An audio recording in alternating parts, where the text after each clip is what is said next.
भागवत धर्माचे निगुणे, एक उद्धरती श्रवणे,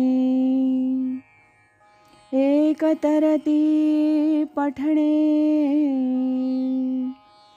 एक निस्तरती ध्याने, संसार पाशा। पूजनीय स्वामी कृष्णानंद लिखित शुक उवाच श्री एकनाथी भागवत भावार्थ कथा या ग्रंथातील आज ऐकूया पुष्प 8 अवधूतांचे गुरुगुण आणि गणिका गीत याचा भाग 2। राजा, मी सागरालाही माझे गुरु मानलं, त्याचंही कारण सांगतो। राजा, सागराकडे पाहत असताना एक लक्षात येतं की तो अथांग पसरलेला असतो। त्याची ती गूढता, गंभीरता ही लाटांच्या खळखळाटात लक्षात येत नाही। वरच्या खळखळाटी लाटांना लोक भुलतात, पण लाटांशी खेळताना होणारा आनंद कधी जीवघेणा ठरेल हे सांगता येत नाही। म्हणून सामान्य जन त्याच्या फारसं जवळ जात नाहीत, त्याच्यापासून दूरच राहतात। योगी हा सागरासारखाच असतो। ज्ञानामुळे त्याच्या ठिकाणी गंभीरता आलेली असते। अनेक ज्ञानरत्नांचा साठा तळाशी असला तरी तो वरून आपली सामान्यता दाखवित असतो। मोह लोभ या भरती ओहोटीच्या लाटांनी तो क्षुब्ध होत नाही। राजा, सुखदुःखाचा हा प्रपंच नियती धर्मानुसार चालतच राहणार आहे। योगी त्यामुळे विचलित न होता अंतरी गंभीरता ठेवून असतो। प्रक्षुब्ध क्षीरसागरावर पहुडणाऱ्या शेषशाही नारायणाचा तो अंतरी ध्यास घेतो। सागराचा धीर गंभीर नाद हा मला सोहम सोहमचं अनुसंधान दाखवतो, म्हणून मी त्याला गुरुस्थानी मानलं। राजा, प्रपंचाचा संग आणि त्यातही स्त्रीसंग हे सर्व नाशाचं अंग होतं, हे मला पतंगाकडून कळलं।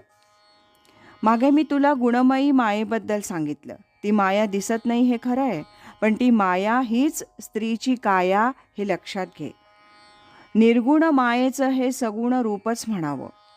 राजा, नरदेहात स्त्री पुरुष अशी 2 शरीरं आहेत। या दोघांमुळे विश्वकार्य चालतं हे पण खरं आहे, परंतु या 2 शरीरात गुणस्वभावात भिन्नता आहे। सत्वादीचं प्रमाण जरी क्वचित सारखं असलं तरी त्याचं कार्य परिणाम वेगळे असतात।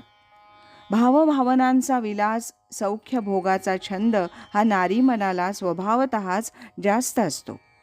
या छंदाच्या बंधनात ती पुरुषाच्या ठायी असलेल्या शौर्य वीरत्वाला बांधून घेते।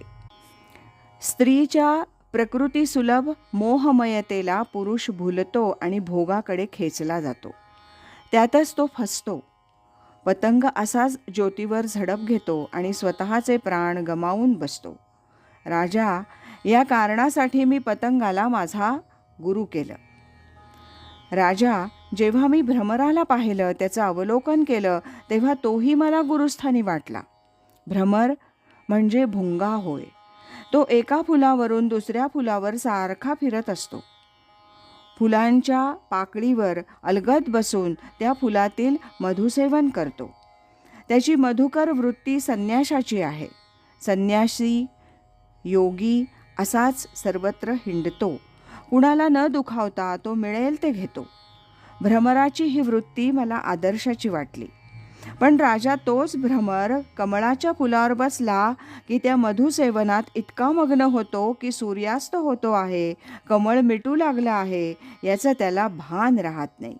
त्या बंधनात तो रात्र काढतो, त्याचा त्याला त्रासही होत नाही। एरवी लाकडाच्या तुळईला भोग पाडणारा भुंगा कमळाच्या मोहात स्वतःचं भान विसरतो, हा त्याचा अवगुण आहे।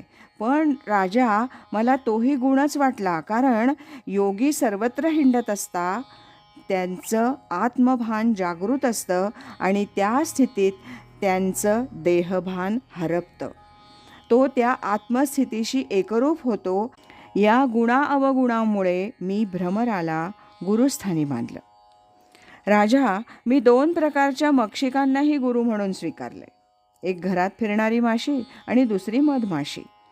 या दोघींचे गुण अवगुण मला गुरुस्थानी वाटले. प्रथम घरात फिरणारी माशी पहा, ती गरजेपुरता साखरेचा कण उचलते. योगी पण आवश्यकते एवढीच भिक्षा घेतो, तो कोणताही संग्रह करीत नाही. हे मला घरातल्या माशीने शिकवलं.